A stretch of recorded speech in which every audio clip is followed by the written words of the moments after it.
په سلطنتي نورستان کې یو طرف ته د یو مغرور شهزاده محل او بل طرف ته یو غریبه جنۍ کومه چې یتیمه وي او د خاورو په یو کچا جونګړه کې اوسېږي.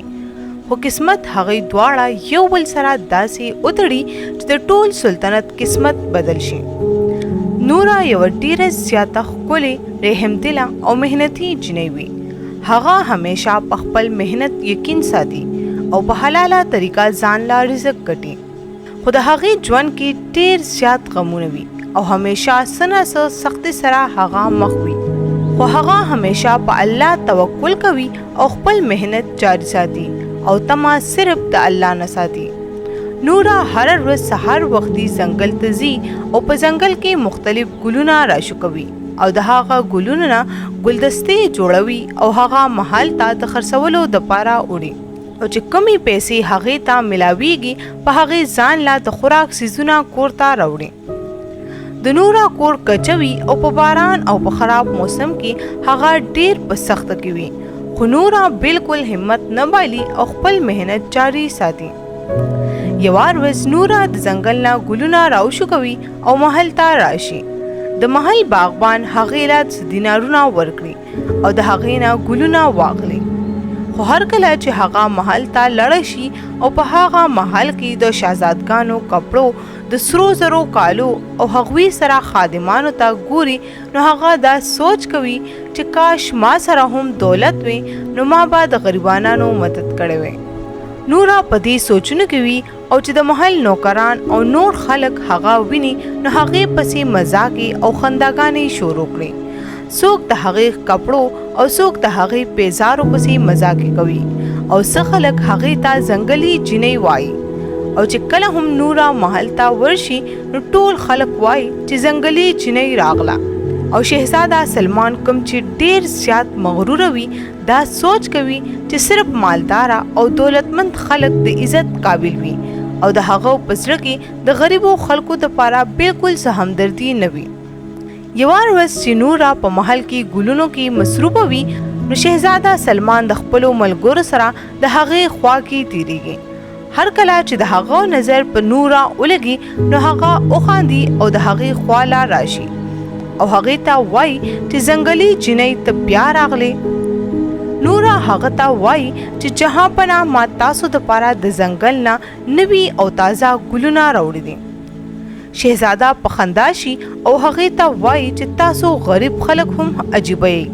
هر ورځ کار کوئ خو بیا هم غریبانان یې. او دې خبرې سره هغوی ټول په خندا شي او نوره خاموشه وي خو هغه ډیره زیاته خفه شي او د هغې زړه مات شي. هم په دغه شپه باران او طوفان راشي او په اسمان کې پړکار وي او په ځنګل کې ټولې ونې او ګلونه ختم شي. بله ورځ چې سهار نوره پاسي نو ځنګل طرف ته روانه شي او په ټول ځنګل کې وګرځي او په ګرځېدو د هغې خپې ډېرې زیاتې زخمي شي خو هغې ته چرته هم ګلونه میلاو نه شي. د هغې په کور کې د خوراک دپاره بالکل څه نه وي. په دې وجه هغه محل ته لاړه شي او شهزاده ته وایي چې جهان پناه نن ماته په ځنګل کې یو ګل هم نه دی میلاو شو او که تاسو مالا لږې پیسې راکړئ نو زه به ځان لا د کور دپاره د خوراک سامان واخلم او چې بله ورځ ګلونه راوړم نو تاسو له به پیسې درکړم. شهزاده چې دا خبره واوري نو نوره ته وایي چې دا څه د خیرات مال نه دی او زه د مطلب نه بغیر د چا هم مدد نه کوم. که موږ بغیر د څه مطلبه د خلکو مدد شروع کړو نو د ملک خزانې به ختمې شي. نوره چې دا خبره واوري نو په خاموشۍ سره خپل کور ته روانه شوې. هغې کره د خوراک دپاره څه هم نه وي او هغه صرف اوبه وڅکي او په لږه خېټه ویده شي. هر کله چې نیمه شپه شي نو د محل نه د چغو اوازونه شروع شي. شهزاده سلمان په خپل کټ کې پروت وي او د هغه په جسم تور نشانونه راغلي وي او هغه په ډیر سخت حالت کې وي. هغه ته په ساه اغستو کې ډیر زیات تکلیف وي او بادشاه چې هغه وویني نو ډیر زیات ویریږي او د ټول ملک نه حکیمان او طبیبان راوغواړي. حکیمان هغه ته د جړو بوټو نه ډیرې زیاتې دوايانې ورکړي خو د شهزاده سلمان حالات نور خرابېږي. دینه پس بادشاه یو نجومی را وغوړي او هغه نجومی چې د ستورو په ذریعہ وګوري نو ډیر زیات پریشان شي او ویریږي او بادشاه ته وایي چې دا عامه بیماری نه ده بلکې دا یو ډیره خطرناکه سایه ده او د دې علاج صرف د ځنګل په جادویي ګلونو کې دی. دې خبرې اورېدو سره بادشاه ډیر زیات حیران شي خو نجومی بادشاه ته وایي چې دا ګلونه د ډیر وخت نه په ځنګل په یو حصه کې کیږي خو د هغې حفاظت یو ډیر زیات خطرناک طاقت کوي او که موږ ته هغه ګل ملاو شو نو شهزاده به بچ شي ګینې د هغه بچ کېدل ناممکن دي. بادشاه په خپل ټول سلطنت کې اعلان وکړي چې څوک هم هغه جادویي ګلونه راوړي نو هغه لپاره د سرو زرو نه ډک صندوقونه ورکول کیږي. دا خبر په پورا ملک کې خور شي او خلک ټول په لالچ کې د ځنګل طرف ته لاړ شي. په دغه خلکو کې څه خلک واپس را نشي او څه خلک دا دعوه کوي چې هغوی پسې سایه شوي وي. خو د دې هر څه شاته په محل کې یو بل راز پروت وي. د بادشاه وزیر اکرم په زړه کې ډیر زیات خوشاله وي ولې چې هغه خپل بادشاه جوړېدل غواړي. د ډیرو کلونو نه هغه په پټه لږ زهر شهزاده سلمان لا ورکوي. هغه غواړي چې شهزاده سلمان مړ شي او په تخت هغه قبضه وکړي. بل طرف ته نوره دوباره ځنګل ته لاړ شي. په دغه ورځ په ټول ځنګل کې یو عجیبه خاموشي وي او هغه ځنګل ته ډیره دننه لاړ شي چې سمدستي هغه لري اسماني رڼا وویني. هغه چې د هغه رڼا خواله ورشي نو په هغه ځای کې یو ډیره زیاته غټه ونه وي چې د هغې د جړو نه چاپیره اسماني پړکېدونکي ګلونه وي. هر کله چې نوره ګل راشوکوي نو ځمکه په زړه کېدو شي او د ونې نه یو لوګی شروع شي او په هغه لوګي کې یو جن راښکاره شي. د جن سپینه ږیره وي او سترګې د اسماني رڼا په شان وي. جن په ډیره زیاته غوسه کې نورا ته وایي چې دې ګلونو له لاس مه وړه. نورا ډیره زیاته ویریږي او هغه ته په یره کې وایي چې زه دا ګلونه صرف د خپل خوراک لپاره وړم او ځان له حلال رزق ګټم. جن په خاموشۍ سره هغې ته ګوري او سمدستي د هغه په مخ او اواز کې نرمي راشي ولې چې په سونو کاله پس هغه یو داسې انسان لیدلی وي چې هغه بغیر د لالچ نه هغه ګلونو پسې راغلی وي. جن خپل لاس اوچت کړي او اچانک په هوا کې یو تصویر جوړ شي. نورا چې وګوري نو یو انسان په ځنګل کې ګرځي. نورا چغې کړي او وایي چې دا زما پلار دی. جن نورا ته وایي چې ډیر کلونه مخکې دا انسان دلته راتلو او د به د دې ګلونو حفاظت کولو او دې انسان ماته ویلی و چې یوه ورځ به زما لور دلته راځي او د هغې زړه به ډیر زیات پاک وي. د نورا په سترګو کې اوښکې راشي. جن هغې ته وایي چې ته یوه عامه جنۍ نه او دا جادویي ګلونه صرف ستا دپاره دي. جن هغې ته وایي چې زما یو خبره یاد ساته چې په محل کې یو غدار وزیر دی او هغه به تا چرې هم محل ته دننه نه پرېږدي چې ته شهزاده سلمان له دا ګلونه ورکړې.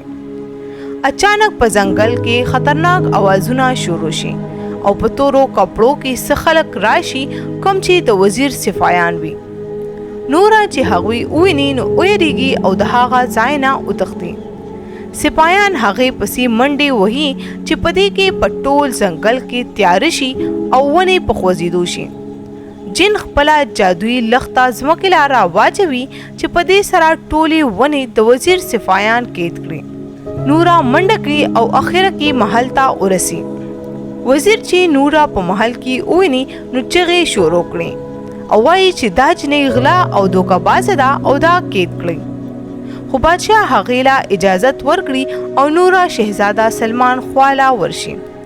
شهزاده ډیر زیات کمزوری شوی وي نو نورا هغه ته وایي چې تا ته یاد دي چې یوه ورځ ډیره زیاته وږې وم او تا زما مدد نه و کړی. شهزاده ډیر زیات وشرمیږي او نورا ته وایي چې ما معاف کړه. نورا هغه ته وایي چې زه ستا د مدد لپاره راغلی یم خو ته ما سره وعده وکړه چې ته به د نن نه پس یو غریب انسان ته هم سپک نه ګورې. شهزاده هغې سره واده وکړي او نوره هغه له هغه جادویي ګلونو رس ورکړي. په محل کې اچانک اسماني رڼا خوره شي او شهزاده په ټیکېدو شروع شي.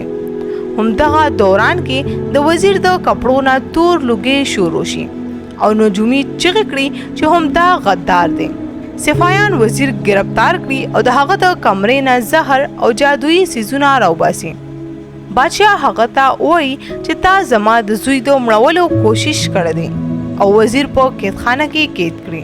شهزاده د هغه ورځې نه پس ډیر زیات بدل شوی او هغه د غریبانو ډیر زیات خیال ساتي او په ټول ملک کې په غریبانو باندې پیسې او د خوراک څیزونه تقسیم کړي او د یتیمانو لپاره نوي کورونه جوړ کړي. څو ورځې پس شهزاده د نورا کور ته ورشي او نورا ته وایي چې زه تا خپله ملکه جوړول غواړم. نورا مسکی شي او یو څو ورځې پس په ټول سلطنت کې جشن شروع شي او د نورا او شهزاده سلمان واده جوړ شي.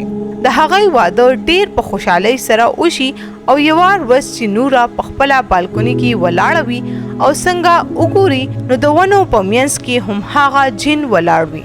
هغه جن چې نورا ته وګوري نو مسکی شي او لاس اوچت کړي او د هغې نه پس په هوا کې غیب شي او دغه شان نورا د یوې ځنګلۍ جنۍ نه د سلطنت ملکه جوړه شي.